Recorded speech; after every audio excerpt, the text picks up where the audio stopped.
I saw the advertisement in the paper for Glass Into Glass, and I thought, well, I'm going to come and see it. It's beautiful. The artwork itself is absolutely gorgeous. I love it. We've been back about this probably our third or fourth time, actually. We come in just because we just like to spend time here. It's very beautiful. Beautiful. I love the way that you have put the pieces in between the flowers. I mean, it's such a heady smile when you walk in here. We thought we would come today to see the beautiful glass work and get some inspiration. We're both very creative and artistic, and we love anything like this.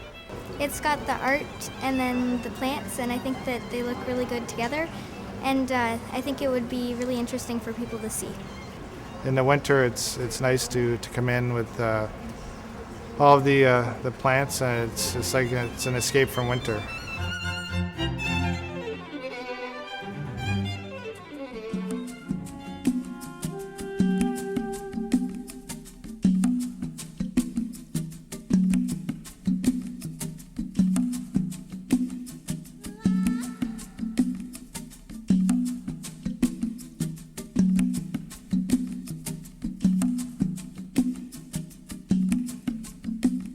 Zimbabwe is the name.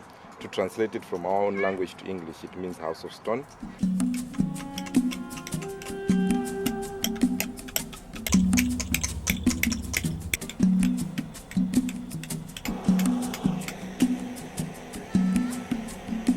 The sculptors tend to sculpt what's around them, what they see in everyday life. So you'll see a lot of the sculptures, bearing pots and water and, babies on the back and coming from the fields. And I am a journalist in a different way. I expose things that happen within my community or within my society through a sculpture.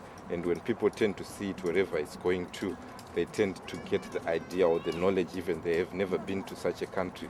They'll get exposed to the culture and what people think within my own society. When I look at the stone, I get a picture from the stone and I start working using the picture in my mind until I complete the sculpture. People really sort of say, oh, I can't believe that somebody can get that expression in stone, or in a face. They can get somebody's expression, like very compassionate, loving features. Women play a pivotal role in Zimbabwean culture, so a lot of the sculptures are women.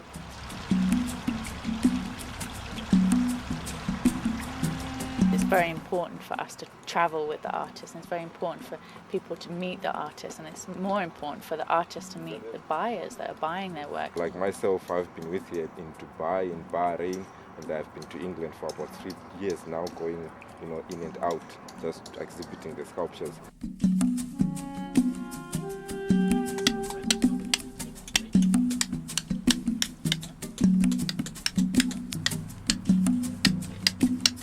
Passmore is from a community of artists called Tenganenge, and Tenganenge is very famous artist community. I like to create things like beds and some bed bath, inspired by nature, because if I look at them in the nature, then we'll see what I can do. They have another different picture or another different view of Zimbabwe, saying, wow, we never thought a country so far in the southern part of Africa would produce something that is so great and something that is so fascinating.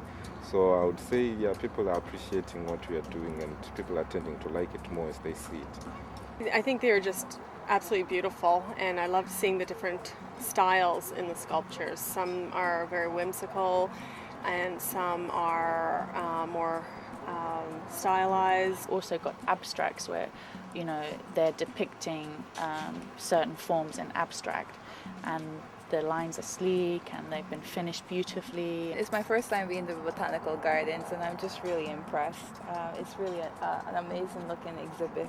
I think the approach of putting them around like this is really nice. It gives a lot of people a chance to see them.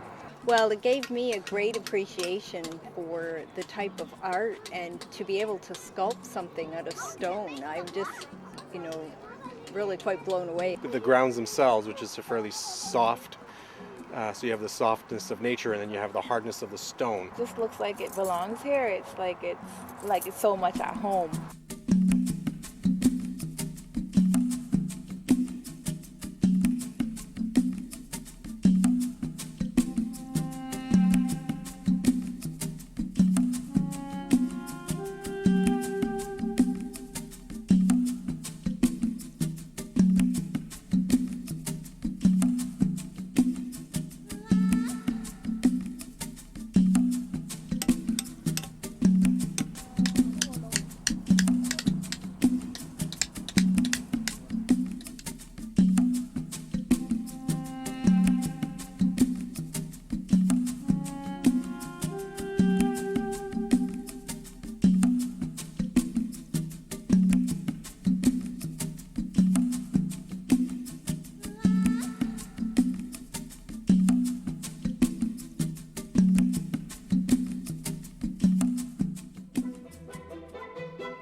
Here in our Mediterranean garden, we are currently exhibiting Crop, an art installation by artist Andrew Waite that was recently seen at Nuit Blanche in Toronto. Very successful there. They are rows and rows and rows of corn stalks that Andrew created with tin foil. They're suspended from our ceiling, which is about 60 feet high, by fish wire. As you walk through them, the participant becomes part of the art because the stalks are swaying back and forth. I mean, it's really amazing to hear the rustling of the stalks, and it really does truly sound like it would in a field of corn.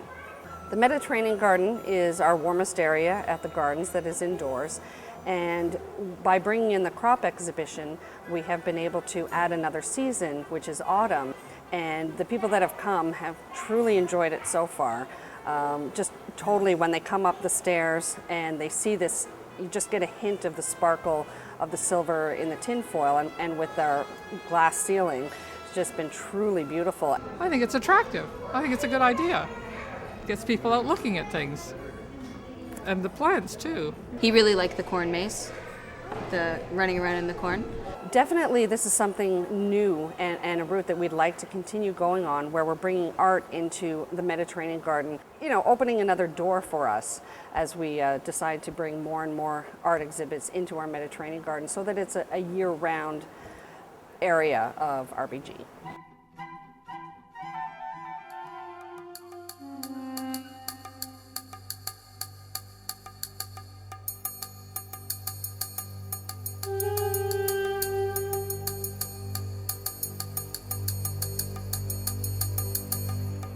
Well, it's very unique. We are one of only half a dozen locations in Canada that has the Wallamai pine. We're very excited. The horticulturists and botanists on staff are very excited because of the possibilities for miraculous medicinal qualities it might have, having been a survivor of thousands and thousands of years. But it's also exciting to think that we have a tree here that was pronounced extinct, and that in 1994 was rediscovered by this young man in the rainforest in just outside Sydney in Australia. It's this sort of fern-like look about it, which I think intrigued me, plus the bark of the tree, which is so unusual, with this sort of like a sort of bees on a, it's just so different. People are very excited. People are actually coming from quite a long distance to see these Wallamai pines. Well, I was on a CBC program. They were talking about the pine, and when they said it was in Burlington, that, you know, pretty lucky that we live right around the corner. There's apparently only 2 in Canada. I think it's great value for the RBG. I think it's fantastic. I think it's the best move they could have made was to get one. Yeah, it is a value because it isn't too often that you're afforded the opportunity to come close to something like plant life from Australia that's 250 million years old, and seeing it live is much more has much more of an impact on the message. There's all kinds of medicinal ingredients that are in these things that can hopefully be worked on and discovered. And through an exhibit like this, it just helps us to realize that there's a lot out there.